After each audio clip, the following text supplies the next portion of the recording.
Bulletin में अगली खबर मुंबई से बड़ी राजनीतिक खबर है। शिवसेना भवन में पार्टी प्रमुख उद्धव ठाकरे ने आज सभी नेताओं और पदाधिकारियों की अहम बैठक ली।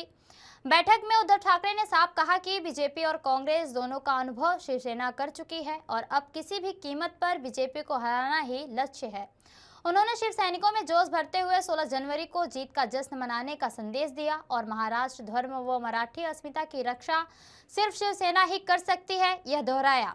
उद्धव ठाकरे ने कहा कि आज उम्मीदवार फाइनल किए जाएंगे और कल उनकी घोषणा होगी। उम्मीदवारों की सूची उनका आदेश होगी और कोई भी शिव सैनिक पार्टी नहीं छोड़ेगा। उन्होंने बीजेपी और कांग्रेस पर धोखा देने का आरोप लगाते हुए पार्टी कार्यकर्ताओं से भी किसी परिस्थिति में दल बदल न करने की अपील की।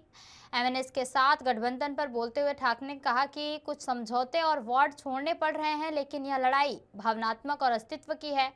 उन्होंने चेतावनी दी कि अगर मुंबई में शिवसेना का सफाया हुआ तो इसका मतलब मुंबई और महाराष्ट्र को निगलने का रास्ता खुल जाएगा।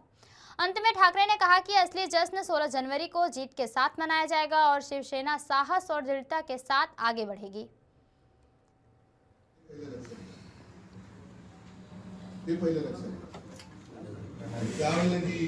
तुम्हाला इतिहास सांगत होतो, मोरारजी देसाईंनी गोळीबार केला, त्याच्यामध्ये 107 जणांचं बलिदान झालं।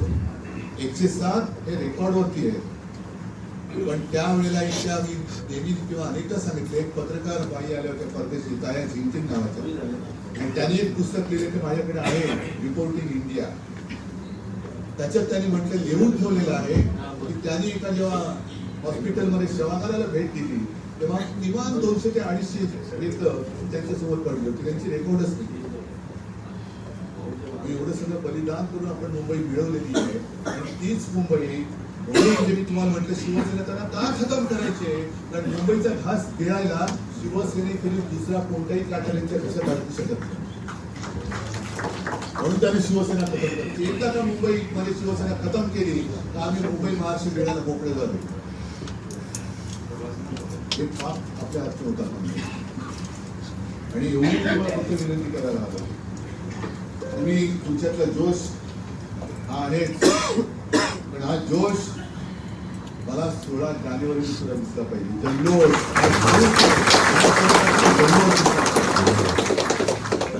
मी आता इथून जाणार आहे घरी, आता घरीच जातो, दुसरीकडे काय जाणार नाही। आणि त्याच्यानंतर मी उमेदवारी एक फायनल करायला घेणार। ज्यांच्याशी बोलले त्यांच्या सगळ्यांच्या मताप्रमाणे तुम्हाला माहिती आहे, शाखा प्रमुख, उपविभाग प्रमुख, विभाग प्रमुख, आणखी तिथले आमदार असतील, खासदार आणखी आणखी कोणाची माहिती आहे, या सगळ्याची गोळाबेरीज करून कोणती नावं आले हे सगळं करून मी नाव फायनल करीन। मान्य आहे? अनेकांना उमेदवारी मिळणार नाही।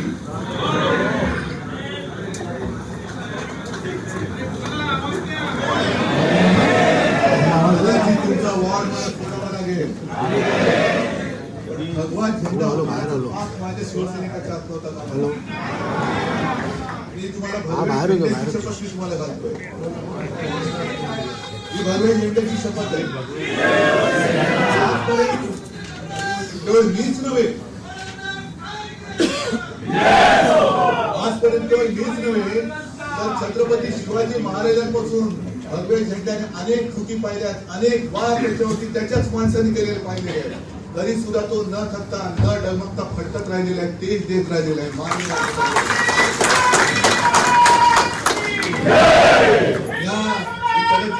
इच्छा असेल,